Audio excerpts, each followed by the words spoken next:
దేవుడి నామంలో అందరికీ వందనాలు. మరొక బైబిల్ స్టడీలోకి దేవుడు తీసుకొచ్చినందుని బట్టి ప్రభువుని స్తుతిస్తా ఉన్నాను.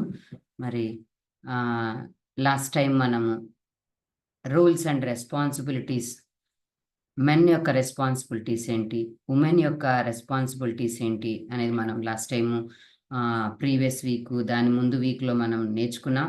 సో మన కంటిన్యూస్గా మీరు గమనిస్తే మ్యారేజ్ యొక్క objective, husband and wife responsibilities, మరి ఇవన్నీ మాట్లాడుతున్నాం. అయితే ఈరోజు మొదట మనము ఒక బైబిల్‌లో ఒక చాప్టర్ ఎక్స్‌క్లూజివ్ ఫ్యామిలీ మీద ఉంది. దాంట్లో కొన్ని చాప్టర్స్ ఉన్నాయి. దాంట్లో ఒక చాప్టర్‌ని మనం ఈరోజు చూసుకొని మెన్ అండ్ ఉమెన్ డిఫరెన్సెస్‌ని చూసుకుందాం. రోల్స్ అండ్ రెస్పాన్సిబిలిటీస్ మనం చూసుకున్నప్పుడు కానీ కొన్ని మాటలు మనం మాట్లాడుకున్నాం ఆ చాప్టర్స్ నుంచి. ఈరోజు మరి కీర్తనలు మరి మనం చూస్తే ఆ కీర్తనలలో ఏ గ్రంథంలో పైన రాసింటారు, ఎవరు రాసారు గ్రంథము అన్నది రాసి ఉంటారు. అక్కడ యాత్రా కీర్తన అని రాసి ఉంటది. సో ఈరోజు కీర్తన 127 మనము మొదటగా కీర్తన 127 తీసి అందులో ఉన్నటువంటి కొన్ని వచనాలే ఉన్నాయి. సో ఆ వచనాలు మనం చదువుకున్న తర్వాత మెన్ అండ్ ఉమెన్ డిఫరెన్సెస్‌ని మనం చూసుకుందాం. ఎందుకంటే మొదట వాక్యం అన్నది ఏం చెప్తుంది కుటుంబం మీద? ఇది జ్ఞాని అయిన సొలొమోన్ రాశాడు. మరి యాత్రా కీర్తన ఎంతమందికి మరి మీకు తెలుసో కానీ 'యాత్రికుని ప్రయాణం' అని ఒక మంచి బుక్ ఉంటది. అది జాన్ బన్యన్ గారు రాశారు. మరి వీలైతే మీకు దొరికితే ఆ బుక్ తీసుకొని చదవండి. బైబిల్ తర్వాత మరి ఆయన బుక్ చాలా ఫేమస్ అయింది. చాలామంది మరి ఓల్డ్ జనరేషన్ వాళ్ళు చదివారు. ఇప్పుడున్న జనరేషన్ చదివారో లేదో నాకు తెలీదు కానీ ఆయన దేవుని సువార్తని ప్రకటిస్తా ఉన్నప్పుడు యేసుక్రీస్తు వారి గురించి మరొకసారి ఆయన జైల్లో ఎయటం జరుగుతుంది. ఆయనకి వాక్యాలు చిన్న వయసు నుంచే మంచిగా కంటత పెట్టి ఆయన చక్కగా దేవుని వాక్యాన్ని ఆయన హృదయంలో భద్రపరుచుకున్నాడు. మరి ఆ టైంలో ఆయన ఆ చెరసాలలో ఉండి 'యాత్రికుని ప్రయాణం' అన్నటువంటి బుక్కుని రాస్తాడు. నిజంగా మనం యాత్రికులమే. ఈ లోకంలో దేవుడు మనల్ని ఒక ఉద్దేశ్యంతో భూమి మీదకి తీసుకొచ్చాడు. ఎంతకాలం మనము ఈ లైఫ్ టైమ్‌లో మనం ఉంటామో తెలీదు. ఏ రోజు మన యాత్ర ముగించాలో తెలీదు భూమి మీద నుంచి. కాబట్టి మనము ఆ విషయాన్ని మర్చిపోతా ఉంటాం. అసలు మనం యాత్రికులము ఈ లోకంలో. దేవుడు మనల్ని ఒక ఉద్దేశ్యంతో పెట్టాడు. మరి ఈ ఉద్దేశాన్ని ఆయన జరిగిస్తాడు. దాన్ని మనం అడగాలి. ఆయన పెట్టిన ఉద్దేశ్యం ఏంటో అడిగి ఆ పనిని మనం చెయ్యాలి. ఆయనకు నమ్మకంగా జీవించాలి. ఆయన తయారు చేసింది ఆయన మహిమార్థమే అన్న విషయం మర్చిపోతా ఉంటాం. కాబట్టి మనం ఆ విషయాలు మ్యూట్‌లో పెట్టుకోండి. బైబిల్ రీడింగ్ స్వప్న మాత్రమే అన్‌మ్యూట్‌లో పెట్టుకుంటే సరిపోతుంది. మిగిలిన వాళ్ళు మ్యూట్‌లో పెట్టండి. కాబట్టి మనము గుర్తుపెట్టుకోవాలి. యాత్రికులము. దేవుడు మనల్ని ఒక ఉద్దేశ్యంతో తయారు చేశాడు. అది మనం అడగాలి ప్రతిరోజు. ప్రభువా నన్ను ఏ ఉద్దేశ్యంతో తీసుకొచ్చావు భూమి మీదకి? ఒక పర్పస్ ఉంది. మీకొక ప్రణాళిక ఉంది. మీకు ఇంకొక విషయం కూడా ఏంటంటే 'పర్పస్ డ్రివెన్ లైఫ్' అని ఒక బుక్ ఉంటది. Very beautiful book.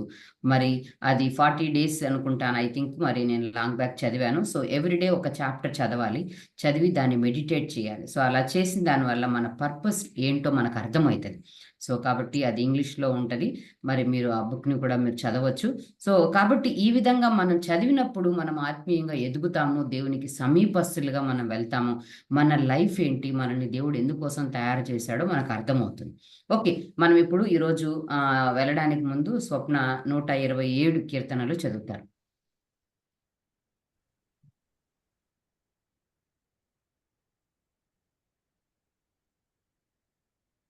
కట్టించడానికి కట్టువారి స్వప్న నీకు సిగ్నల్ సరిగ్గా లేనట్టు. కావలి కాయువారు. ఆ! అక్క వినబడుతుందా? ఇప్పుడు స్టార్ట్ చేయండి. ఓకే అక్క. యెహోవా ఇల్లు కట్టించని ఎడల దాని కట్టువారి ప్రయాసము వ్యర్థమే. యెహోవా పట్టణమును కాపాడిన ఎడల దాని కావలి కాయువారు మేలుకొని ఇండుట వ్యర్థమే. మీరు వేకువనే లేచి చాలా రాత్రి అయిన తరువాత పండుకొనుచు కష్టార్జితమైన ఆహారమును తినుచుండుట వ్యర్థమే. తన ప్రియులు నిద్రించుచుండగా ఆయన వారికిచ్చుచున్నాడు. కుమారులు యెహోవా అనుగ్రహించు స్వాస్థ్యము, గర్భఫలము ఆయన ఇచ్చు బహుమానమే. యవ్వన కాలమందు పుట్టిన కుమారులు బలవంతుని చేతిలోని బాణముల వంటి వారు. వారితో తన అంబుల పొది నింపుకొనిన వాడు ధన్యుడు.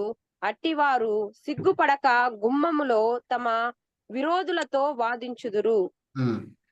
ఇక్కడ చూస్తే మొదటి వచనము చాలా చక్కగా దాంట్లోనే మనకు అర్థం ఉంటది. అంతరార్థం కూడా ఉంటది.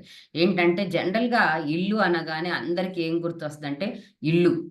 ఒక ఒక అమ్మాయి చెప్తూ ఉంటే, "నేను ప్రార్థన చేశానక్క దేవుడు ఇల్లు అని. కాబట్టి ఇల్లు అని ఇక్కడ దీన్ని చూపించాడక్క. నాకు దేవుడు మాట్లాడాడు" అని చెప్తారు. అంటే అండర్‌స్టాండింగ్ ఆఫ్ గాడ్ అనేది మనకి చాలా ఇంపార్టెంట్. దేవుడు ఇల్లు అంటే ఫిజికల్ గురించి మాట్లాడలేదు దేవుడు. ఇల్లు కుటుంబము ఒక ఖాళీ ఇండ్లుని మనము ఇల్లు అనం. అది బూత్ బంగళా అంటాం. దాన్ని వాడకపోతే బూత్ బంగ్లా. మనుషులు నివసిస్తా ఉన్న దాన్ని ఆ గృహం విషయం మాట్లాడుతూ, ఆ గృహాన్ని ఇల్లు కట్టించని ఎడల ఏమంట? కట్టువారి ప్రయాసము వ్యర్థమే. సో, మన మనము ఎంత కట్టాలనుకున్నా మన ఫ్యామిలీని మనం కట్టుకోలేం. మనము బాగా నేనిలా కట్టుకోగలను, నాకు తెలివితేటలున్నాయి, నాకు జ్ఞానం ఉన్నాయి అనుకున్న గొప్ప గొప్ప మేధావులు గూడా కుటుంబాల్లో, జీవితాల్లో పాడైపోయిన వాళ్ళు చాలామందున్నారు. కుటుంబాల్లో విడిపోయిన వాళ్ళు చాలామందున్నారు. మరి వెల్ నోన్ పర్సన్స్ కూడా డైవోర్స్‌లు తీసుకున్న వాళ్ళు ఎంతమందో ఉన్నారు. కాబట్టి వాళ్ళు కట్టుకోవాలనుకుంటే కట్టుకోలేరు వాళ్ళ కుటుంబాన్ని, వాళ్ళ ఇంటిని. కాబట్టి యెహోవా పట్టణమును కాపాడని ఎడల దాని కావలి కాయువారు మేలుకొనుట వ్యర్థమే. సో, దేవుడు యెహోవా కట్టాలి అన్నది గుర్తుపెట్టుకోవాలి మనం. యెహోవా పట్టణమును కాపాడాలి. అంటే మన గృహము యొక్క మన ఇంటిలో మనం నివసిస్తున్న బౌండరీస్‌కి సెక్యూరిటీ గార్డ్ ఆయనే. మన కుటుంబంలో పీస్ ఇచ్చేది ఆయనే. మన కుటుంబంలో సంతోషాన్నిచ్చేది ఆయనే. అందుకే మనకి లాస్ట్ టైమ్ గూడా మీకు చెప్పాను. మరి క్రిస్మస్ టైమ్‌లో మరి దేవదూతలు అక్కడ చెప్తారు. భూమి మీద ఆయనకిష్టులైన వారికి సమాధానము అని. ఎవరైతే ఆయనకిష్టంగా జీవిస్తారో దేవుడు వారికి సమాధానాన్ని ఇస్తాను అని చెప్పాడు. సో, కాబట్టి మనం దేవునికి ఇష్టంగా జీవిస్తే తప్పకుండా ఆ కుటుంబంలో సంతోషం, సమాధానం ఉంటుంది. మరది వైఫ్ ఒకటే చేస్తే కాదు. హస్బెండ్ కూడా ఉండాలి. కొన్నిసార్లు హస్బెండ్ రక్షింపబడకపోయి ఉండొచ్చు. కొన్నిసార్లు వైఫ్ రక్షించబడకపోయి ఉండొచ్చు. ఎవరైతే రక్షింపబడ్డారో వాళ్ళు దేవునికి సమీపస్తులుగా జీవిస్తా ఉన్నప్పుడు తప్పకుండా ఆ కుటుంబంలో దేవుని యొక్క కాపుదల, దేవుని యొక్క భద్రత ఉంటుంది. మ్యూట్‌లో కొంచెం పెట్టండి. తర్వాత మనం ఇక్కడ చూస్తే ఆహ్, యెహోవా పట్టణమును కాపాడనేలా దాని కావలి కాయువారు మేలుకొనుట వ్యర్థమే. మనం ఎంత సెక్యూరిటీ గార్డ్స్‌ని పెట్టినా ఎంతమంది గొప్పవాళ్ళు చనిపోలేదండి. సో, కాబట్టి మరి మనల్ని దేవుడు కాపాడుతున్నాడు. మనకి ఎవరు సెక్యూరిటీ గార్డ్స్ లేరు. గొప్ప గొప్ప వాళ్ళు కూడా చనిపోయారు ఈ దినాన్ని చూడకుండా. కానీ దేవుడు మనల్ని ఎంత సెక్యూర్‌గా భద్రపరుస్తున్నాడు. ప్రతి అపాయం నుంచి మనల్ని తప్పిస్తున్నాడు. కోవిడ్ టైంలో చనిపోకుండా మనల్ని సజీవ లెక్కలో పెట్టాడు. కాబట్టి దేవుడు మనల్ని కాస్తున్నాడు. మన గృహాన్ని దేవుడు కాపుదలగా ఉన్నాడు అన్న విషయాన్ని మనం మర్చిపోతా ఉంటాం. చాలా సార్లు మనకది లేదు, మనకిది లేదు అని దిగులు పడతా ఉంటాం. వర్రీ అయిపోతా ఉంటాం. చింతిస్తా ఉంటాం. వాటికంటే కూడా ఆయన చేసిన మేళ్ళను జ్ఞాపకం జేసుకోవాలి. ఆయన మన కుటుంబాన్ని కడుతున్నాడు. మన కుటుంబ అవసరతలు తీరుస్తున్నాడు. మన కుటుంబంలో సంతోషం ఇస్తున్నాడు. మన కుటుంబంలో సమాధానం ఇస్తున్నాడు. అన్నింటికి మించి మన పిల్లలు చదువుకోవడానికి కృపనిస్తున్నాడు. ఆరోగ్యం ఇస్తున్నాడు. ఆరగించే ఆహారం ఇస్తున్నాడు. అనుభవించే ఆరోగ్యం ఇస్తున్నాడు. సో, ఈ విషయాలన్నీ మనం జ్ఞాపకం చేసుకొని మరి దేవుడిచ్చినటువంటి వాటికి స్తుతులు చెల్లించాలి. ఇంకా ఏమంటాడంటే, మీరు వేకువనే లేచి చాలా రాత్రి అయిన తర్వాత పండుకొనుచు మరి కష్టార్జితమైన ఆహారమును తినుచుండుట వ్యర్థమే అని చెప్తాడు. అంటే మీరు ఎంత తెల్లవారుజామున లేసి కష్టపడి రాత్రి వరకు మీరు ఎంత పని చేసినా కూడా దేవుడు లేకుండా అది వేస్ట్. అదే మీరు మొదటి సమయాన్ని దేవుడికిస్తే మిగిలిన కొంత సమయంలో మీరు పని చేసినా దేవుడు దాన్ని దీవిస్తాడు. దేవుడు పని చేయొద్దని చెప్పట్లేదండి. పని చెయ్యాలి. కానీ మొదటి సమయాన్ని దేవుడికివ్వాలి. తర్వాత మిగిలిన సమయం అది ఆశీర్వదించబడుతుంది. అందుకే కింద ఆ మాట ఉంటది. తన ప్రియులు నిద్రించుచుండగా ఆయన వారికిచ్చుచున్నాడు. నువ్వు కొంత కష్టమే పడినా నువ్వు ఎంత కష్టపడతావో అంత మెజర్‌మెంట్‌లోనే దేవుడిస్తాడు. ఎంత కష్టపడితే అంత మెజర్‌మెంట్‌లో కష్టార్జితాన్ని ఫలితం ఇచ్చే దేవుడు.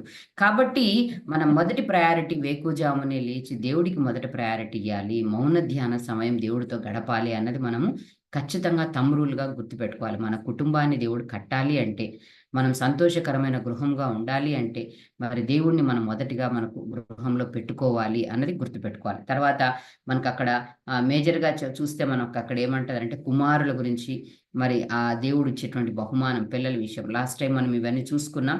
యవ్వన కాలమందు పిల్లలు పుట్టాలి. సో, పిల్లలకి యంగ్ ఏజ్‌లోనే పెళ్ళిళ్ళు చేయాలి అన్న విషయం కూడా మనం లాస్ట్ టైమ్ మాట్లాడుకున్నాం. ఎందుకని అంటే ఆ యవ్వన కాలమందు మ్యారేజ్ అయినటువంటి పిల్లలు మరి బలవంతుని చేతిలో బాణాలు, దేవుని కొరకు ఒక బలమైన బాణాలుగా వాళ్ళు ఉంటారు. ఎప్పుడు ఉంటారు అంటే మనం వాళ్ళకు బాల్యమందే నడత నేర్పించి, యవ్వనమందే వారు దేవుని కాడి మోసేలాగా, దేవుని పని చేసేవారిలాగా వాళ్ళని ప్రోత్సహించాలి. అలా ప్రోత్సహించినప్పుడు వాళ్ళు తప్పకుండా మరి బలవంతుని చేతిలో బాణాలు, మన దేవుడు బలవంతుడైన దేవుడు, ఆయన చేతిలో బాణాలుగా వాళ్ళు వాడబడతారు అన్నది మనం గుర్తుపెట్టుకోవాలి. కాబట్టి మరి బాణము బిడ్డలు మనకి షార్ప్‌గా వాళ్ళు ఎడ్జెస్ ఉండేలాగా, దేవుని కొరకు వారు చురుకైన వారుగా ఉండేలాగా మనం పెంచాలి అన్న విషయాన్ని మనము గుర్తుపెట్టుకోవాలి. ఓకే. ఇవన్నీ గూడా మనకి ఫ్యామిలీ గురించినటువంటి విషయాలు. మరి జ్ఞాని అయిన సొలొమోను ఎంతో జీవితంలో దేవుడు ఆయన లాంటి భూమి మీద జ్ఞానం ఉన్న వ్యక్తి ఎవ్వరూ లేరండి. ఆయన ఆయనొక్కడే ఏకైక జ్ఞానం. ఎందుకంటే దేవుడు ఆయనకి అంత అమితమైన జ్ఞానాన్ని దేవుడిచ్చాడు. మరి ఆయన రాసినటువంటి ఈ యొక్క చాప్టర్‌లో దేవుడే ఇల్లు కట్టాలి నీకు అని చెప్పి చెప్తున్నాడు. సో, దేవుడు ఇల్లు కట్టాలి. ఓకే. దేవుడు ఇల్లు కడతాడు ఖచ్చితంగా. మనం ఆత్మీయంగా దేవుడితో ఉన్నప్పుడు, దేవుడితో సహవాసం ఉన్నప్పుడు నేర్చుకున్నాం. అట్లాగే మరి కొంత మన తప్పులెక్కడున్నాయి? మన లోటులెక్కడున్నాయి? మనం ఎక్కడ తప్పు చేస్తున్నాం? మన ఫ్యామిలీ లైఫ్‌లో ప్రతి ఒక్కరు మిస్టేక్స్ చేసుకున్న వాళ్ళే. అయిపోయిన తర్వాత చాలా బాధపడతారు. పెద్ద పెద్ద సో కాల్డ్ మంచి డాక్టర్స్, సో కాల్డ్ మంచి పొజిషన్‌లో ఉన్నవాళ్ళు కొంతమంది కౌన్సెలింగ్స్‌లో వింటా ఉంటే, మరి వాళ్ళు సెక్యులర్‌లో చాలా మంచి పొజిషన్‌లో ఉంటారు. కానీ వాళ్ళ పరిస్థితికొచ్చేసరికి ఫ్యామిలీ లైఫ్‌లో మరి వాళ్ళవి చాలా బాధాకరమైన సన్నివేశాలు కనిపిస్తా ఉంటాయి. ఎందుకంటే మరి మేబీ వాళ్ళు దాంట్లో కెరీర్‌లో మంచిగా ఉండొచ్చు. కానీ ఫ్యామిలీ లైఫ్ కట్టుకోవడంలో ప్రతి ఒక్కరు ఎవరు పర్ఫెక్ట్ కాదు. మళ్ళీ మళ్ళీ చెప్తాను. సో, దిద్దుబాటు చేసుకోవాలి. దిద్దుబాటు చేసుకోటానికి ఎలాంటి మెళకువలు తీసుకోవాలి అన్నది మనము కొన్నిసార్లు కొన్ని పాయింట్స్ చూసుకుందాం.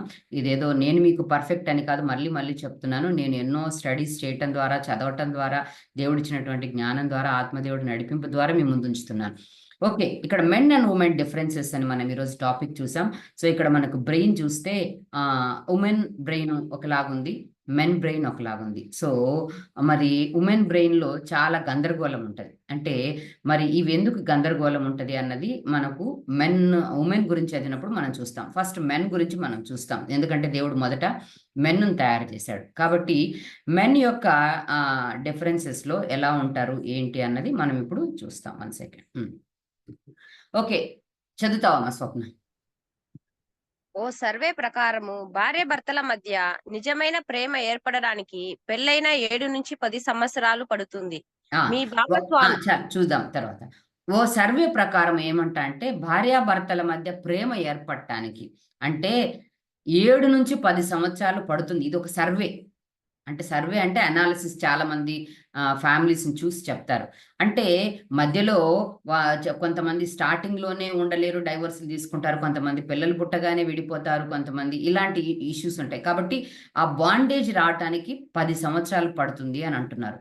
కాబట్టి మనము ఒక్కొక్క ఫ్యామిలీని బట్టి, ఒక్కొక్క అండర్‌స్టాండింగ్‌ని బట్టి, పర్సనాలిటీని బట్టి కూడా మారుతుంది. బట్ రఫ్‌లీ అనాలిసిస్ చదవండి. చదవమ్మా. మీ భాగస్వామి మీ శరీరము, డబ్బు, ఆస్తి, ఉద్యోగము తప్ప ఏదైనా ఒక లక్షణం, గుణం, విలువలు చూసి ఆకర్షితులైతే మీ బంధానికి తిరుగులేదు. హ్మ్. ఇక్కడ మనం చూస్తే కొంతమందంట వివాహ విషయంలో డబ్బులు చూస్తారు. స్టేటస్ చూస్తారు. నాకొక అమ్మాయికి నేను కౌన్సెలింగ్ ఇచ్చానండి లాంగ్ బ్యాక్. ఆ పాప వాళ్ళు బాగా డబ్బున్న వాళ్ళు. సో, ఆ పాప ఏం చెప్పిందంటే, "మాకు ఒక 10 క్రోర్స్ ఉన్నాయి. అనుకోండి ఆంటీ. ఇప్పుడు నాకు చూసే వ్యక్తి నేను 5 క్రోర్‌లు ఉన్న వాడిని ఎలా చేసుకుంటాను చెప్పండి ఆంటీ. కనీసము నాకు ఒక 50 క్రోర్స్ అన్నా ఉండేవాడన్నా కావాలి కదా! నాకెలా మ్యాచ్ అవుతాడు?" అని చెప్పింది. అంటే తను పర్ డేకి మరి దగ్గర దగ్గర నియర్లీ నేను విన్నంత వరకు ఒక రూ. 1,00,000 ఖర్చు పెడతదండి ఆ అమ్మాయి. Pocket money. అంటే తను ఆ విధంగా ఖర్చు పెడతది. వాళ్ళ ఫాదర్ అలా సంపాదిస్తున్నారు కాబట్టి తను డబ్బులు అలా ఎక్స్పెక్ట్ చేస్తుంది. అంటే నేను ఏం చెప్తున్నానంటే ఒక్కొక్కరు ఒక్కొక్క విధమైన రీతిలో మ్యారేజ్లో ఎక్స్పెక్టేషన్స్ ఉంటున్నాయి. డబ్బులు కొంతమంది చూస్తారు, ప్రాపర్టీస్ కొంతమంది చూస్తారు, కొంతమంది అందాన్ని చూస్తారు. అంత బాగుండి సంబంధము కరెక్ట్గా ఫోటోలో ఈరోజు నేను ఒక చోట విన్నాను. మరి సంబంధం అక్కడ ఫోటోలో ఒకలాగా ఉందంట, పోయేసరికి వేరేలాగా ఉందంట, క్యాన్సిల్ చేసుకున్నారంట. అంటే అలాంటివి మరి చాలా జరుగుతూ ఉంటాయి. సో ఆస్తిపాస్తులను చూసి, డబ్బును చూసి, శరీరాన్ని చూసి వివాహాలు చేసుకున్నవి అవి కొంతకాలం తర్వాత ఉండొచ్చు, ఉండకపోవచ్చు. కొంతమంది ఉద్యోగం పోయిందనుకోండి, తర్వాత డబ్బులు ఇన్కమ్ లేదని చెప్పేసి తర్వాత వదిలేసిన వాళ్ళు కూడా కొంతమంది ఉన్నారు. హెరాస్ చేసిన వాళ్ళు కొంతమంది ఉన్నారు. నేను నిన్న మరి ఒక చోట మాట్లాడుతూ అక్కడ ఒక కౌన్సిలింగ్ జరిగింది. ఏంటంటే అమ్మాయికి తల మొదలుకొని కాలి వరకు బంగారు మరి పాపటి బిళ్ళతో సహా పైనుంచి కింద దాకా ఒక హిందూ కన్వర్ట్స్ దేవుణ్ణి నమ్ముకున్న వాళ్ళు ఇచ్చారంట.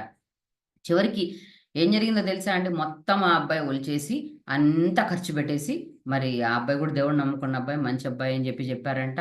మరి ఎట్లా వచ్చింది ఆ సంబంధం మనకు తెలియదు కానీ, బట్ ఎనీవే చివరికి మొత్తము ఆ అబ్బాయి ఖాళీ చేసిన తర్వాత ఈ పాపను కొట్టడం, తిట్టడం మొదలుపెట్టాడు. ఇప్పుడు మీ ఇంట్లోంచి తీసుకురా అని చెప్పి. అంటే ఇలాంటివి అంటే డబ్బు కొరకు, ఆస్తి కొరకో, శరీరం కొరకో చేసుకున్న వాళ్ళు అవి ఎక్కువ కాలం నిలబడవు కుటుంబ జీవితాలు. అందుకే ఇక్కడ మీకు ఒక గ్రాఫ్ ఇచ్చాను. శరీర ఆకర్షణ, మనస్సు ఆకర్షణ. సో శరీర ఆకర్షణను బట్టి మన శరీర కోరికలు ఉన్నాయి. శరీరాశ ఏంటి? నేత్రాశ, జీవపు డంబము కదా. నాకు కావాలి, నాకు అన్నీ కావాలి, నేను తృప్తిగా ఉండాలి, నాకు డబ్బు కావాలి, నాకు కంఫర్ట్స్ కావాలి. సో అది కావాలా, దేవుడి చిత్తము చేయాలా, ఒక విశ్వాసిని చేసుకోవాలా అన్నది ఉండాలా అన్నది మ్యారేజ్ పాయింట్ ఆఫ్ లో చూడాలి. ఇక్కడ అందుకే ఒక మాట అంటాడు, ఒక లక్షణము, ఒక గుణము, విలువలు చూడాలి.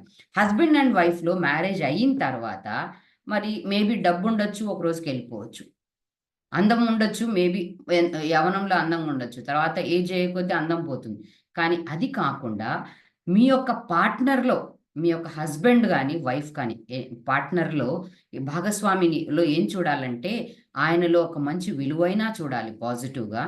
ఓకే, ఆయనలో ఒక మంచి లక్షణం ఉంది, లేదా ఆయన మంచి మాట్లాడగలడు, లేదా హెల్ప్ చేయగలడు, లేదా ఆయనకి మంచి విశ్వాసం ఉంది, ఇలా, లేదా పూర్ పీపుల్కి హెల్ప్ చేయగలడు. ఏది ఆయనలో మంచి ఉందో వెతకమంటారు.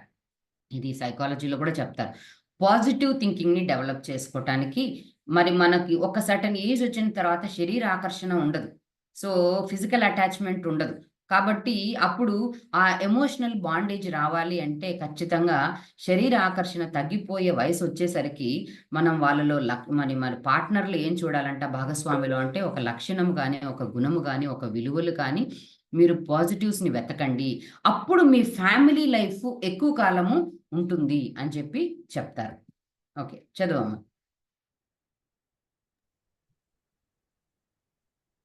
క్లుప్తంగా భార్య భర్తల్లో సాధారణంగా ఉండే ఇబ్బందులు, రిస్క్, లోపాల, బలహీనతలను గుర్తించుట, భార్య భర్తల మధ్య సమస్యలు రాకుండా ముందుగా రక్షణ చర్యలు నివారణ చేపట్టడం, భార్య భర్తల మధ్య రాబోయే సమస్యను కనిపెట్టుడి, భార్య భర్తల మధ్య వచ్చిన సమస్యలను పరిష్కరించుట, భార్య భర్తల మధ్య మళ్ళీ మళ్ళీ సమస్యలు రాకుండా చర్యలు తీసుకోవుట. ఇక్కడ మనకి ఏం కనిపిస్తుందంటే IPDRI అనేది ఒక ప్రిన్సిపల్. అదేంటి అంటే అంటే ఐడెంటిఫై చేసుకోండి. మీ ఫ్యామిలీ లైఫ్లో ఎక్కడ ఇబ్బందులు ఉంటున్నాయి, ఎక్కడ లోపాలు ఉంటున్నాయి, ఎక్కడ బలహీనతలు ఉంటున్నాయి, ఐడెంటిఫై చేసుకోవాలి. అది మనం కూర్చొని మనకు కొంతసేపు ఆలోచించుకోవాలి. మనకి ఏకాంత సమయంలో కూర్చోవాలి. ఎందుకు మన ఫ్యామిలీ లైఫ్లో రిపీటెడ్గా గొడవలు వస్తున్నాయి, ఎందుకు మనకు ఫ్యామిలీ లైఫ్లో రిపీటెడ్గా సమస్యలు వస్తున్నాయి, ఎక్కడ నేను తప్పు చేశాను, నా తప్పేంటి? ఎప్పుడూ ఎదుటివాడి తప్పే మనం చూపిస్తూ ఉంటాం. అందుకే ఈ స్త్రీ నాకు ఇచ్చిన స్త్రీయే నేను తిన్నాను పండు అని ఆదాము చెప్పటం మొదలుపెట్టాడు కదా. సో పాపం స్వభావం అది. ఎందుకంటే నేను కరెక్టు, పక్క వాళ్ళ తప్పు అన్నటువంటి అభిప్రాయంలో మనం ఉంటాం. అలా కాకుండా ఓకే, ఈ ప్రాబ్లం ఉంది అంటే ఎప్పుడు నాలో కూడా ఏదైనా తప్పు ఉందా అన్నది మనం ఐడెంటిఫై చేసుకోవాలి. ఒకవేళ పార్ట్నర్తో తప్పు ఉంటే మరి కూల్గా ఉన్నప్పుడు, అంటే వాళ్ళ ఆవేశంలో ఉన్నప్పుడు, వాళ్ళ కోపంలో ఉన్నప్పుడు కాకుండా కూల్గా ఉన్నప్పుడు మీరు ఆ టైంలో ఇలా చేసిండకూడదు, ఇలా చేశారు కాబట్టి మనకి ఇలా ఇంత పెద్ద గొడవ పెరిగింది, అప్పుడు ఇలా చేయకుండా ఉండింటే బాగుండండి అని కూల్గా మంచిగా చెప్పటానికి మనము ప్రయత్నం చేయాలి. అది సాఫ్ట్ స్కిల్స్తో ప్రేమగా కన్వే చేయాలి. మందలింపుతోనో హార్డ్గానో చేయకూడదు. అది ఏ భాగస్వామి అయినా, వైఫ్ అయినా, హస్బెండ్ అయినా. కాబట్టి ఐడెంటిఫై చేసుకోవాలి. తర్వాత ఏం చేయాలంట, ప్రొటెక్ట్ చేసుకోవాలి. సమస్యలు రాకుండా రక్షణ చర్యలు అనుకుందామండి. మనకి ఒక ప్రమాదం వస్తుంది అంటే ఏం చేస్తాము? దానికి ఖచ్చితంగా తుఫాన్ వస్తుంది అని ఒకవేళ అనౌన్స్ చేశారంటే వెంటనే సముద్ర తీర ప్రాంతం అంతా ఏమైతారు? వాళ్ళకి సంబంధించిన ప్రికాషన్స్ వాళ్ళు తీసుకుంటారు. సో, అట్లాగా మనల్ని మనం ప్రొటెక్ట్ చేసుకోవాలి. ఫ్యామిలీలో ప్రాబ్లమ్స్ వస్తున్నాయంటే ఎక్కడో మనం ప్రొటెక్ట్ చేసుకోవడానికి ప్రయత్నాలు చేయాలి. వాక్యము, ప్రార్థన ఓకే. కానీ మనం మిగిలిన వాటిని ఎక్కడ మనం ఫైండ్ ఔట్ చేసుకోవాలన్నది చూస్తున్నాం. తర్వాత రాబోయే సమస్యలు మనకు ఒకవేళ ఇంకా దేని ద్వారా రావచ్చు అని చెప్పి కూడా మనం ఏం చేయాలా? డిటెక్ట్ చేయగలగాల. ఓకే. థర్డ్ పర్సన్ ద్వారా ప్రాబ్లమ్ వస్తా ఉందా? లేదా మా అత్తమామల ద్వారానే ప్రాబ్లమ్ వస్తా ఉందా? లేదా మా ఆడపడుచుల ద్వారా ప్రాబ్లమ్ వస్తా ఉందా? లేదా మా పిల్లల ద్వారానే అసలు మేము గొడవ పడుతున్నామా? లేదా మా నైబర్స్ ద్వారా గొడవ పడుతున్నామా? లేదా మా హస్బెండ్ ఫ్రెండ్స్ ద్వారా మాకు గొడవ వస్తా ఉందా? లేదా మన ఫెయిత్ ద్వారా గొడవ వస్తా ఉందా? ఎక్కడ గొడవ వస్తా ఉంది అన్నది డిటెక్ట్ చేసుకోగలగాలి. అది మనకి ఫ్యూచర్‌లో ఆ సమస్యకు కూడా మనకి హెల్ప్ అయితది. ఐడెంటిఫై చేసుకోవటము, మనల్ని మనం ప్రొటెక్ట్ చేసుకోవటము, డిటెక్ట్ చేయటం ద్వారా. తర్వాత ఏంటంటే రీసాల్వ్ చేసుకోగలగాల. సమస్యను పరిష్కారం. ఇప్పుడు ఓకే. ఫైండ్ ఔట్ చేస్తాం. పరిష్కారం కూడా మనకు కావాలి కదా! కాబట్టి ప్రతి దానికి భూమి మీద సొల్యూషన్ ఉంటదండి. పరిష్కారం ఉంటది. మరి అది పరిష్కారము దేవుడు విజ్డమ్ ఇవ్వాలా? పైనుండి వచ్చి జ్ఞానం కొరకు దేవుడిని అడగాల. రెండోది మరి దేవుడు పరిశుద్ధాత్మ దేవుడు తప్పకుండా రీసాల్వ్ చేయటానికి కూడా దేవుడు మనం దిద్దుబాటు ఎప్పుడైతే చేసుకుంటామో తప్పకుండా దేవుడు దిద్దుబాటుకి మనం క్షమాపణ అడిగినప్పుడు తప్పకుండా ఆయన టైంలో ఆయన మరలా తిరిగి కొత్త లైఫ్, కొత్త జీవితాన్ని ఇస్తాడు. తప్పకుండా ఈ మధ్య నేను కొన్ని విషయాలు స్టడీ చేస్తా ఉన్నప్పుడు దేవుడు మళ్ళీ తిరిగి నూతన జీవితాన్ని ఇవ్వగలిగిన దేవుడు. ఒకవేళ ప్రభా నేను పలానా చోట తప్పు చేశాను, క్షమించు ప్రభా అని మనం ఎప్పుడు అడుగుతామో దేవుడిని ఆ క్షమాపణ మనం అడిగినప్పుడు తిరిగి క్రొత్త జీవితాన్ని దేవుడు ఇవ్వగలిగిన సమర్థుడు అన్న విషయం మనం మర్చిపోకూడదు. కాబట్టి రీసాల్వ్ మనం చేసుకోవాలి. తర్వాత మనం ఇంప్రూవ్ చేసుకోవాలి. ఇంకా బెటర్‌మెంట్ మళ్ళీ మళ్ళీ రిపీట్ అవుతున్న సమస్యలు ఏవైతే వస్తున్నాయో అవి రాకుండా మనము ఇంప్రూవ్ చేసుకోవడానికి ప్రయత్నం చేయాలి. ఓకే. చదువమ్మా. భర్త పురుషుల స్వభావము. పురుషులు భౌతిక ఆకర్షణకు ఎక్కువగా ప్రాధాన్యత ఇస్తారు. మెదడులోని కార్పస్ కాలం వలన ఉద్వేగాలను, బాధ, కోపం, ప్రేమ, ఆందోళన తక్కువ ఉంచుకోగలదు. మెదడులోని కార్పస్ కాలం వలన ఒక సమస్యను ఒకసారి పరిష్కారం చేస్తారు, వదిలేస్తారు. పురుషులలో టెస్టోస్టెరాన్ హార్మోన్ అనేది స్త్రీలలో కంటే 20 రెట్లు ఎక్కువగా ఉండును. ఇవి విజయము పొందినప్పుడు ఎక్కువగా, బాధలో ఉన్నప్పుడు తక్కువగా ఉంటుంది. కనుక మళ్ళీ సాధారణ స్థాయికి రావడానికి కొంచెం ఏకాంతం అవసరం. ఈ సమయాల్లో స్త్రీలు విసిగించకుండా ఓపికగా ఉండాలి. ఈ ఈ ఈ విషయాలన్నీ కూడా ఇప్పుడు మనము ప్రతి ఒక్క హస్బెండ్ అండ్ వైఫ్‌కి ఉపయోగపడతాయి. ఇప్పుడు మనము ఓన్లీ బైబిల్ ఇన్సేపు మనం చూసాం. ఇప్పుడు మనము ఎక్కడ ప్రాబ్లమ్స్ ఇందాక మనం చూసాం గదా! మనము ఈ యొక్క దీన్ని ఐపీడిఆర్ఐ అన్నది చూసాం. సో, ఈ ఐడెంటిఫై, ప్రొటెక్ట్, మరి తర్వాత డిటెక్ట్, రీసాల్వ్, ఇంప్రూవ్ అది చేసుకోవాలి అంటే మొదట మనకేం గావాలంటే అసలు మెన్ యొక్క ఎలా ఉంటారు? వాళ్ళ యొక్క హార్మోన్స్ ఏంటి? వాళ్ళు ఎప్పుడు ఎందుకు అలా బిహేవ్ చేస్తారు? వాళ్ళలో అసలు డిఫరెన్సెస్ ఏంటి? మెన్‌కి, వుమెన్‌కి ఉండే డిఫరెన్సెస్ ఏంటి అనేది మనం ఫైండ్ ఔట్ చేసుకోవాలి. అప్పుడు మనకు అర్థమైతది. సో, మనకు ఈరోజు పురుషులవి చూస్తాం. ప్రభు చిత్తమైతే నెక్స్ట్ టైమ్ వుమెన్‌కి చూస్తాం. ఇక్కడ నేను అన్న ఫోటో ఎందుకు పెట్టానంటే వేరే పురుషునిది ఎందుకు పెట్టాలి? సో, కాబట్టి అన్న ఫోటో పెట్టాను. సో, అంటే అన్న లక్షణాలని కాదు. ఇన్ జనరల్లీ మెన్‌కి ఎలా ఉంటాయి అన్నదాన్ని మనము ప్రతి హస్బెండ్‌లో ఉండేటువంటి విషయాల్ని సైంటిఫికల్‌గా మనకి ఇవి సైకలాజికల్‌గా తీసుకున్నటువంటి సర్వేలో ఉన్నటువంటి ఇన్ఫర్మేషన్.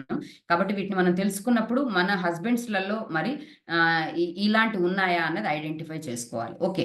పురుషులంట జనరల్‌గా భౌతిక ఆకర్షణకి ఎక్కువగా ప్రాధాన్యత ఇస్తారు. వాళ్ళు ఎక్కువగా మరి చూడగానే వాళ్ళకి ఆకర్షణ అన్నది పుడుతుంది. అది వాళ్ళలో ఉన్నటువంటి నేజం. సో, కాబట్టి దేవుడు సృష్టిలో వాళ్ళకది పెట్టాడు. సో, అది విషయాన్ని మనము గుర్తుపెట్టుకోవాలి. కాబట్టి సో, వాళ్ళు భౌతికంగా ఎక్కడ అట్రాక్ట్ అయిపోతున్నారు అన్నది మనము కొంచెము వైజ్ వుమెన్‌గా మనము తెలుసుకోవాలి. రెండోదేంటంటే మెదడులోని కార్పస్ కొలాటం అనే వలన ఉద్వేగాను, బాధ, కోపం, ప్రేమ, ఆందోళన తక్కువ ఉంచుకోగలరు. అంటే మన ఉమెన్ చూసినప్పుడు తెలుస్తుంది మనకి డిఫరెన్సెస్. మనకంటే కూడా అంటే ఉమెన్ కంటే కూడా వీళ్ళకేంటంటే అంటే కొంత బాధ గాని వెంటనే ఏడవరు మగవాళ్ళు. అందుకే పాతకాలంలో చెప్పేవాళ్ళు, "ఏడ్చే మగోడిని నమ్మకూడదు."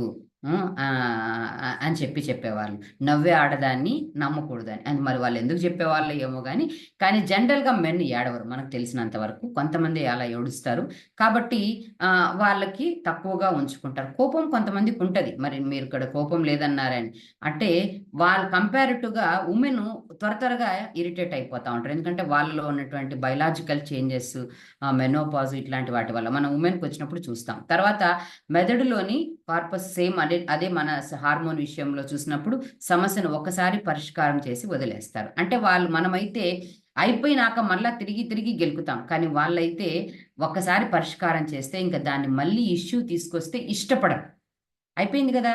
మాట్లాడేసాం కదా! ఇంకా మళ్ళీ దాన్నెందుకు తీసుకొస్తున్నావు అని వాళ్ళు చెప్తారు. సో, తర్వాత మనకి మరలా చూసుకున్నట్లయితే ఇక్కడ స్త్రీలలో టెస్టోరోన్ అనేటువంటిది హార్మోన్ అనేటువంటిది స్త్రీలలో కంటే 20 రెట్లు ఎక్కువగా ఉండును. ఇది విజయం పొందినప్పుడు ఎక్కువగా, బాధలో ఉన్నప్పుడు తక్కువగా ఉంటుంది. కనుక మళ్ళీ సాధారణ స్థాయికి రావటానికి అవసరం. అంటే మీ ఇండ్లలో మీకు గొడవలు జరిగినప్పుడు మీకు అర్థమైతది. ఇదొకసారి ఆలోచించండి ఈ పాయింట్‌ని. ఏంటంటే ఫర్ ఎగ్జాంపుల్ కొంసేపు నన్నొదిలేయి అంటారు. మనం వాళ్ళని వదిలేయకుండా వాళ్ళకి మనము ఎళ్లి మళ్ళీ మాట్లాడామంటే బాగా కోపమొస్తది. బాగా ఇరిటేట్ అయిపోతారు హస్బెండ్స్. కాబట్టి వాళ్ళని ఏకాంతంగా వదిలేయి అని చెప్పినప్పుడు బెటర్ వదిలేయటం మంచిది. నేను మీకు కొన్ని పాయింట్సే పెట్టాను. దీని తర్వాత కంటిన్యూషన్ చాలా స్టడీలో ఉన్నాయి. మెయిన్ పాయింట్స్‌ని మాత్రమే పెట్టడం జరిగింది. సో, కాబట్టి వాళ్ళు బాధలో ఉన్నప్పుడు, వాళ్ళకి మరి వాళ్ళని దిగులుగా ఉన్నప్పుడు, వాళ్ళకు గొడవ జరిగినప్పుడు, వాళ్ళ దగ్గరికెళ్లి తిరిగి మాట్లాడకుండా కొంసేపు వదిలేస్తే వాళ్ళే మళ్ళా సెట్ చేసుకొని, మళ్ళా వాళ్ళు మర్చిపోయినట్టుగా వచ్చి మన దగ్గరికొచ్చి మాట్లాడతారు. సో, అప్పుడు మనకనిపిస్తది. ఏంటిది ఇంతసేపు అరిచేసాడు, ఇప్పుడు వచ్చి మళ్ళీ మంచిగా మాట్లాడుతున్నారు అని మనకు అనిపిస్తది. కాబట్టి వాళ్ళలో మనకు కొంత ఏకాంత సమయాన్ని మనం అప్పుడు ఇచ్చినట్లయితే ఆ సమస్యకి పరిష్కారం వెంటనే దొరుకుతుంది. కాబట్టి మనము వుమెన్ ఎస్పెషల్లీ ఏం చేయాలంట? కూల్‌గా ఆ టైంలో వాళ్ళకి ఏకాంత సమయాన్ని వదలాలి. చదవమ్మా. పురుషులు బ్రెయిన్ అనేది ఏదైనా మళ్ళీ తిరిగి వినిపిస్తుంటే ఆపేస్తుంది. అంటే స్త్రీలు మళ్ళీ ఏదైనా చెప్పాలని చూస్తే బ్రెయిన్ లోకి, అంటే ఇది పురుషుల తప్పు కాదు. అందులో గల టెస్టోస్టెరోన్ అలా చేస్తుంది. కావున ఇది తెలియని స్త్రీలు నేను ఎన్నిసార్లు చెప్పినా మా ఆయన మాట వినటం లేదు అనుకుంటారు. ఆ! పురుషులు చాలమ్మా. ఈ పాయింట్ ఏంటంటే, మాటికి ఒకసారి చెప్తే చాలు మరి. లేదా మూడోసారి ఒకసారి, 2 సార్లు. మూడోసారికి వాళ్ళకి విసుగొచ్చేస్తది. కాబట్టి నా మాట వినట్లేదేంటి అంటారు. వుమెన్‌కేమో మాటికి చెప్పాలనిపిస్తుంటది ఆ విషయాన్ని. ఆళ్ళకి ఇంకా ఎక్కదు బ్రెయిన్‌లోకి. కాబట్టి మా ఆయన నా మాట వినట్లేదు. వాళ్ళు వినేసింటారు. వాళ్ళు వినట్లేదు. కొంతమందుంటారు ఇంకా వాళ్ళకి ఇన్ఫర్మేషన్ అది ఇష్టం లేదు. అది వినడమే ఇష్టం లేదు. కాబట్టి ఇంక దాని గురించి ఇంట్రెస్ట్ లేనట్టుగా వెళ్ళిపోవడమో, విసుక్కోవటమో అలా జరుగుతుంది. సో, కాబట్టి వాళ్ళ యొక్క పర్సనాలిటీని మనం గమనించుకోవాలి. ఓకే. నేను ఈ విషయం చెప్తున్నప్పుడు ఆయన ఇంట్రెస్ట్ లేకుండా వెళ్ళిపోతున్నాడు. కాబట్టి నేను అగైన్ ఈ విషయం చెప్పకూడదు. ఆయన కోప్పడుతున్నాడు ఈ విషయం మాట్లాడితే. అగైన్ నేను ఈ టాపిక్ మాట్లాడకూడదు. రిపీటెడ్‌గా నేనొక విషయాన్ని చెప్తున్నానంటే ఆయన విసుక్కుంటున్నాడు. ఆయన వినట్లేదు. నేనెందుకు ఇంక ఈ టాపిక్ మాట్లాడాలి అని వైస్‌గా వుమెన్ ఉండడానికి ప్రయత్నం చేయాలి. అందుకే చాలా చక్కగా ప్రావెర్బ్స్ 31లో ఉంటది.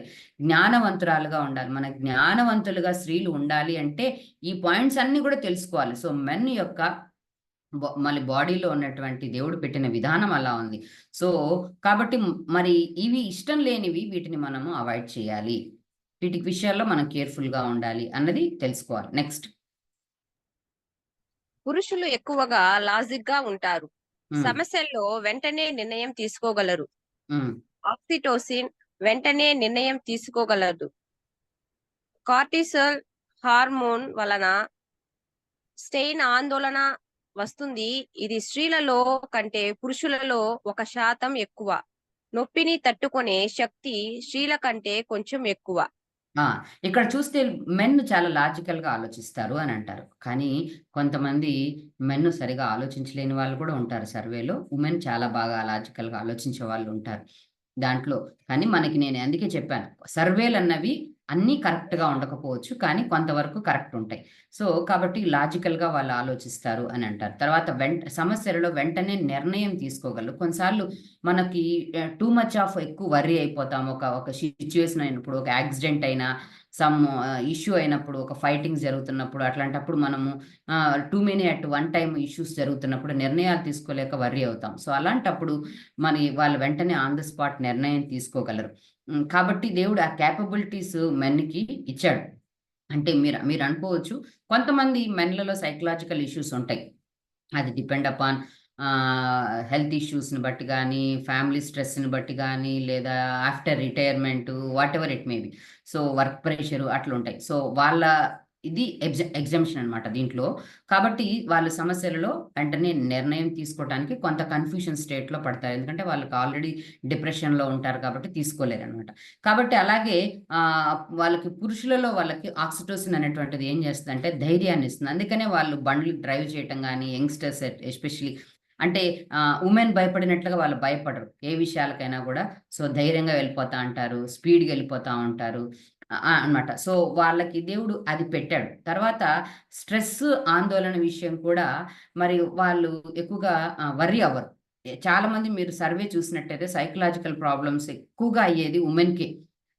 అంటే వాళ్ళు డిప్రెషన్‌కెళ్ళిపోవటము, యాంగ్జైటీకెళ్ళిపోవటము, నిద్రలేమిలుండటము, ఎక్కువ వర్రీ అయిపోవటము, ఇవన్నీ గూడా ఎక్కువగా వుమెన్‌లో కనిపిస్తా ఉంటది. అలాగే నొప్పిని తట్టుకునే శక్తి కూడా కొంచెం వుమెన్‌కి ఆహ్, ఆహ్, ఏమైతదంటే వాళ్ళు తట్టుకోలేరు. కానీ మెన్ కొంచెం తట్టుకునే బేరబిలిటీ కూడా వాళ్ళకి ఉంటది. చదవండి. పురుషులు స్త్రీల కన్నా త్వరగా దిగులు నుంచి బయటపడతారు. పురుషులు స్త్రీల కన్నా నిద్రపోకుండా ఉండగలరు అంటే నైట్ షిఫ్ట్ లాంటివి. కోట్లాటల్లో గొడవలు దాడి చేసేటప్పుడు మాటలతో కంటే భౌతికంగా వ్యక్తపరుస్తారు. ఈ లక్షణం వలన భార్యతో గొడవ జరిగితే తన స్వభావాన్ని, ఉద్వేగాన్ని మాటలతో చెప్పడం కంటే చేతులతో వ్యక్తం చేస్తారు. చాలు. ఇక్కడ పురుషులలో చూసిన చాలమ్మా ఇక్కడి వరకు. అంటే వాళ్ళు మనకు వుమెన్ చాలా సేపు పడతది బయటపడటానికి. ఒక సమస్య జరిగినా, ఒక గొడవ జరిగినా, ఒక డిసప్పాయింట్‌మెంట్ జరిగినా, ఒక డిస్కరేజ్‌మెంట్ జరిగినా చాలా సేపు వర్రీ అవుతారు. మరి కానీ మెన్ అయితే త్వరగా ఆ దిగులు నుంచి బయటపడతారు. అలాగే నైట్ షిఫ్ట్స్ మెన్ బాగా చేయగలరు. మరి కొంతమంది ఈ రోజుల్లో వుమెన్ గూడా చేస్తున్నారు కానీ హెల్త్ ఇష్యూస్ తర్వాత ఫేస్ చేస్తున్నారు. చాలామంది యంగ్‌స్టర్స్ నైట్ షిఫ్ట్స్ ఉన్న డ్యూటీస్ చేరి తర్వాత వాళ్ళ హెల్త్ పాడైపోయి డ్రాప్ అయినటువంటి అమ్మాయిలు కూడా చాలా మందున్నారు. ఎందుకంటే బయలాజికల్‌గా వాళ్ళకి నొప్పిని తట్టుకునే శక్తి వాళ్ళకి దేవుడిచ్చాడు. అందుకనే వాళ్ళు షిఫ్ట్స్ లాంటివి కూడా బాగా చేయగలరు. ఇంకోటేంటంటే హస్బెండ్ అండ్ వైఫ్ మధ్య జనరల్‌గా గొడవొచ్చినప్పుడు వుమెన్ నోటితో ఎక్కువగా మాట్లాడగలదు. అంటే మొదట సాఫ్ట్‌గా మాట్లాడిన తర్వాత హార్ష్‌గా మాట్లాడటం, కోపము రైజ్ అవ్వటం అలా జరుగుతది. కానీ పురుషులకి ఏం చేయాలో తెలియక ఆ టైంలో ఆళ్ళ చేతిలో ఏముందో దాన్ని మొబైల్ గాని, ఇంకోటి గాని కొట్టేస్తా ఉంటారు. సో, అంటే వాళ్ళ భావోద్వేగాలను ఏం చూపిస్తారంటే, ఆ విధంగా వ్యక్తపరుస్తారు. ఆ కోపంతో వ్యక్తపరుస్తారు. సో, అది మనం అర్థం జేసుకోవాలి. సో, ఆయనకి ఈ విషయంలో చాలా కోపమొస్తా ఉంది. సో, ఇది పగలగొట్టే స్థితి వరకు వచ్చారు అంటే, ఏదో పడేశారు ఒకటి అంటే, ఒక గ్లాస్ పడేయటమో, ఒక ప్లేట్ పడేయటమో, లేదా అన్నం తింటూ వదిలేసి ఎళ్ళిపోవటమో కొన్ని కుటుంబాల్లో జరుగుతా ఉంటాయి ఇష్యూస్. అలాంటివి జరుగుతున్నాయి అంటే, మరి ఆయనకి చాలా విపరీతమైన కోపంలో ఉన్నాడు. సో, కాబట్టి ఆ టైంలో గొడవ చేయకుండా ఉండటం మంచిది అని వైస్ వుమెన్‌గా ఉండటానికి ప్రయత్నం చేయాలి. చదువమ్మా 14. పురుషులలో చిన్న చిన్న విషయానికి కన్నీళ్లు రావు. హ్మ్. పురుషులు ఒకేసారి అనేక పనులు చేయలేరు. హ్మ్. పురుషుల చేతిరాత, మాట్లాడే నైపుణ్యం స్త్రీలతో పోలిస్తే తక్కువ. ఆ! పురుషులలో చిన్న చిన్న విషయానికి కన్నీళ్ళు రావు. ఇందాక మనం మాట్లాడుకున్నాం. వాళ్ళకి ఊరికే కన్నీళ్ళు రావు. మనకైతే వెంటనే కొంచెం కదిలిస్తే, "ఏంటమ్మా మీ ప్రాబ్లమ్" అంటే చాలు ఆళ్ళు గొలగొలమని ఏడ్చేస్తారు. సమస్యలు చెప్పుకుంటారు. కానీ మెన్ అలా ప్రాబ్లమ్స్‌ని చెప్పుకోవటానికి ఇష్టపడరు. వాళ్ళు కన్నీళ్ళు కూడా వాళ్ళకి రావు. తర్వాత ఒకేసారే అనేకమైన పనులు వాళ్ళు చేయలేరు. Multi taskers. దేవుడు వుమెన్‌ని అలా పెట్టాడు. చక్కగా అన్ని పనులు చేసుకోగలగటం. మనం వుమెన్ గురించి చూసినప్పుడు ఆ స్లైడ్స్‌లో మనం చూస్తాము. అయితే మెన్ అయితే అనేకమైన పనులు ఒకేసారి చేయలేరు. కాబట్టి మేబీ మీకు ఆ టాలెంట్, ఆ కేపబిలిటీస్ మీకు ఇచ్చిండొచ్చు. ఒకే టైము 4, 5 పనులు మీరు చేయగలగటం. ఆయన చేయలేరు అని తెలుసుకున్నప్పుడు బెటరు మరి ఆయన్ని ఇబ్బంది పెట్టకుండా ఆ టైంలో ఆ 4 పనులుంటాయి ఇంపార్టెంట్. 4గిట్లో ఏది ఇంపార్టెంట్ ఆయన చేయలేడు కాబట్టి ఒకటి చేయగలడా, 2 చేయగలడా అని మీరే తెలుసుకొని ఆ 1, 2 పనుల వరకే చేసేటట్టుగా మరి చూడాలి. ఎందుకంటే అందరికీ ఒకటే తలాంతులు ఉండవు గదా! కాబట్టి మరి ఎంత చేయగలడో ఆ పని వరకే మనం ఉండడానికి ప్రయత్నం చేయాలి. తర్వాత చేతి రాత విషయం కానీ, మాట్లాడే నైపుణ్యం గానీ కంపారిటివ్‌గా మెన్‌కి కొంతమందుంటారండి. నేను ఈ మధ్యలో ఒకరిద్దరిని చూసాను నా బ్రదర్స్‌ని. వాళ్ళు మంచి మాటకారి. సో, జనరల్‌గా మాటలు బాగా మాట్లాడటం అనేది ఉమెన్ మంచిగా మాట్లాడగలరు. అలాగే హ్యాండ్ రైటింగ్స్ కూడా చాలా చక్కగా ఉమెనే మంచిగా రాయగలరు. మెన్ను కంపారిటివ్‌లీ తక్కువ అంటారు. ఓకే. చదువు. తన భార్య తనను కాదని వేరొకరితో భౌతికంగా ఎక్కువసేపు గడపడం అంటే తట్టుకోలేరు. హ్మ్. భౌతికంతో పోలిస్తే మానసికానికి తక్కువ ప్రాధాన్యత ఇస్తారు. హ్మ్. పురుషులు సమస్యను సొంతంగా పరిష్కారం చేసుకోగలరంటారు. ఇతరులు చెప్పి సలహాలు తీసుకొని చేయడానికి ఇష్టపడరు. హ్మ్. పురుషులు ఒకే విషయం మీద ఫోకస్ చేస్తారు. చుట్టూ ఏమి జరుగుతుందో అనేది గమనించలేరు. హ్మ్. ఇంట్లో భార్య నుంచి ప్రశ ప్రశంస, గుర్తింపు ఆశిస్తారు. ఇంట్లో భార్య సరైన గుర్తింపు ఇవ్వలేకపోతే స్నేహితులతో ఎక్కువగా సమయము, అక్రమ సంబంధాలు ఏర్పడడానికి ఒక కారణం అవుతుంది. పురుషులు, స్త్రీల బ్రెయిన్‌లతో తేడాలు వలన పురుషులు తక్కువగా మాట్లాడుతారు. చాలు. ఇక్కడ మనకి చాలా వాలిడ్ పాయింట్స్ మనకు కనిపిస్తున్నాయి. ఏంటంటే తన భార్యను కాదని అంటే వేరే వాళ్ళతో ఎవరైనా వుమెన్ మాట్లాడుతా ఉంటే మెన్‌తో పురుషులు తట్టుకోలేరు. సో, ఆ విషయము ఎక్కువ సేపు మాట్లాడుతున్న ఫోన్‌లలో గాని, అలాంటిది వాళ్ళు చాలా వాళ్ళ కోపం కనిపిస్తా ఉందంటేనే ఇంకా దానికి అర్థము మనము అర్థం జేసుకోవాలి. సో, కాబట్టి ఆయనకిష్టం లేదు అన్నది అది మనం అబ్జర్వేషన్ చేయాలి. వైస్‌గా అక్కడ డిసైడ్ చేసుకోవాలి. కాబట్టి మనం వీలైనంత వరకు జాగ్రత్తగా ఇతర పురుషులతో మాట్లాడేటప్పుడు ఉండాలి. తర్వాత రెండవదేంటంటే మనకిక్కడ వాళ్ళు సమస్యను సొంతంగా పరిష్కరించుకోవాలనుకుంటారు. కౌన్సెలింగ్‌కి రావటానికి మెన్ చాలా ఇష్టపడ్డండి. ఎందుకంటే చాలా చోట్ల చూసాం. వుమెన్ వస్తారు గానీ సమస్యలు చెప్పుకుంటారు. దిశకెళ్తారు, కంప్లెయింట్స్ చెప్తారు. మా దగ్గరికి అప్పుడు కేసెస్ వచ్చేవన్నమాట. కానీ మెన్ రావటానికి ఇష్టపడరు. మళ్ళీ తర్వాత మహిళా పోలీసులు ఫోను జేసి వాళ్ళు రమ్మని చెప్తే అప్పుడొచ్చి గొడవ చేస్తారు. ఇంకా దాంతో ఆ మేల్ ఇగో వాళ్ళకి చాలా ఇదైపోయి డైవర్స్‌కెళ్ళిపోతారనమాట. ఇంకా నన్ను నువ్వు లాగేసావా? నన్ను కంప్లెయింట్ చేపిచ్చి పిలిపిచ్చావా పోలీసులతో అని చెప్పేసి ఆ ఈగో అన్నది చాలా ఎంత బిలీవర్స్ అయినా గూడా అలాంటి పరిస్థితులు ఎదుర్కొన్న వాళ్ళని నేను చూసాను కొంతమందివి. సో, నిన్న ఒక చెల్లితో మాట్లాడుతా నేను రాజమండ్రిలో అక్క ఇట్లా మా ఇంట్లో వాళ్ళు నా హస్బెండ్‌తో ఇలా ప్రాబ్లమ్ వచ్చింది. ఏం చేయమంటారు? మా ఇంట్లో దిశాలో ఇస్తామంటున్నారు. అబ్బాయి ఎక్కడున్నాడో నాకు అబ్స్కాండ్ అయిపోయాడు అనని చెప్పినప్పుడు నేనన్నా దిశాలో ఎటువంటి పరిస్థితుల్లో ఇవ్వద్దు. ఇచ్చే కొద్దీ నీ కుటుంబం అతుక్కోదు అని చెప్పాను. అంటే ఆ వైస్ డెసిషన్స్ పరిస్థితిని బట్టి ఎలా తీసుకోవాలో తెలియక పాపం వాళ్ళు జీవితాలు వాళ్ళు పాడు చేసుకుంటా ఉంటారు. ఇద్దరు చిన్న బిడ్డలు చూపించి చాలా బాధ అనిపించింది. సో, కాబట్టి వాళ్ళు తెలియక నేను కొన్ని మిస్టేక్స్ చేసుకొని నా కుటుంబాన్ని పాడు చేసుకున్నాను అని చెప్పి బాధపడతా ఉంటారు.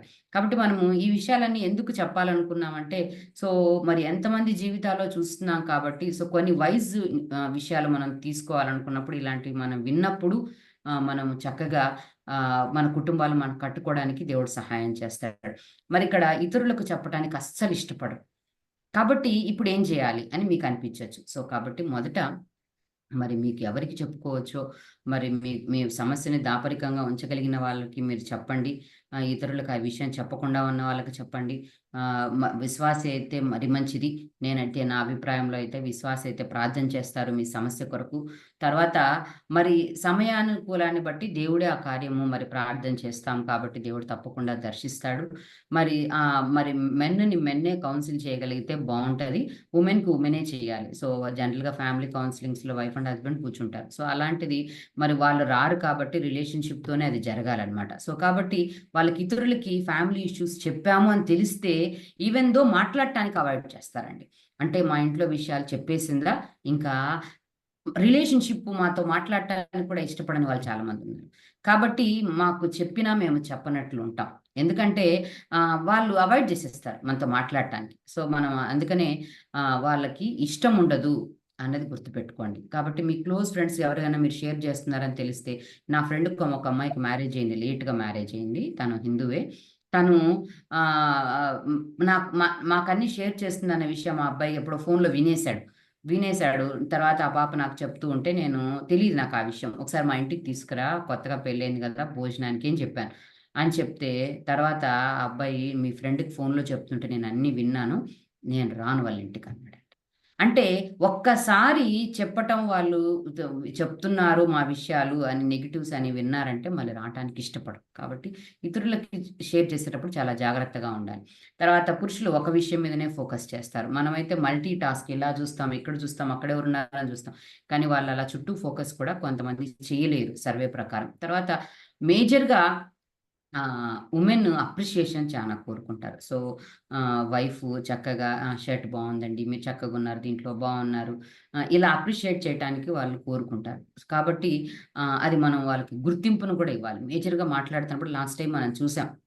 సారా తన హస్బెండ్‌ని యజమానుడా అని పిలిచిందని. సో, రికగ్నిషన్ చేయటం, తనని రెస్పెక్ట్ చేయటం, ఇతరుల ముందు పొగడటం, ఇతరుల ముందు గౌరవించటం అలాంటిది మనం చేసినప్పుడు వాళ్ళు ఇష్టపడతారు. ఒకవేళ మీరలా అప్రిషియేట్ చేయకపోతే, మీరు వాళ్ళని అభినందించకపోతే, ఒకవేళ వాళ్ళకు గుర్తింపు ఇవ్వకపోతే వాళ్ళేం జేస్తారు తెలుసా అండి? అది వాళ్ళకి పరాయి ఒకవేళ స్త్రీలతో సంబంధాలు పెట్టుకోవటం, స్నేహితులకి సమయం ఇవ్వటం ఎవరు?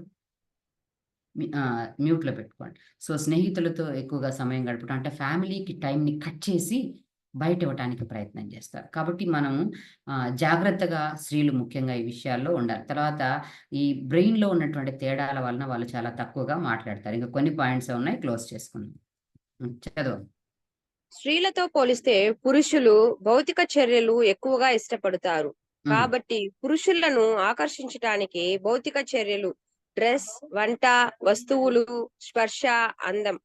పురుషులు మాటల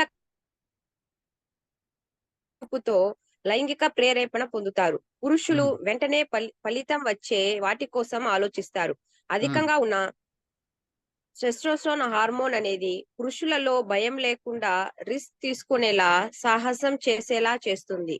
ఆ! వాళ్ళు పురుషులు మనం మొదటి స్లైడ్‌లో కూడా చూసాం. భౌతిక చర్యలు ఫిజికల్‌గా చూసే వాటిని ఎక్కువగా ఇష్టపడతారని మొదటే చూసాం మనం. అంటే మనం నీట్‌గా డ్రెస్ చేసుకోవటము, మంచిగా టేస్టీగా వంట వాళ్ళకిష్టమైంది వండి పెట్టటము, వాళ్ళకిష్టమైన వస్తువుల్ని గిఫ్ట్‌గా తెచ్చివ్వటము. సో, టచ్ అన్నది కూడా వాళ్ళు ఇష్టపడతారు. సో, మనం లాస్ట్ టైమ్ లవ్ లాంగ్వేజెస్ నేర్చుకున్నప్పుడు కూడా హస్బెండ్ అండ్ వైఫ్ లవ్ లాంగ్వేజెస్‌లో కూడా చెప్పడం జరిగింది.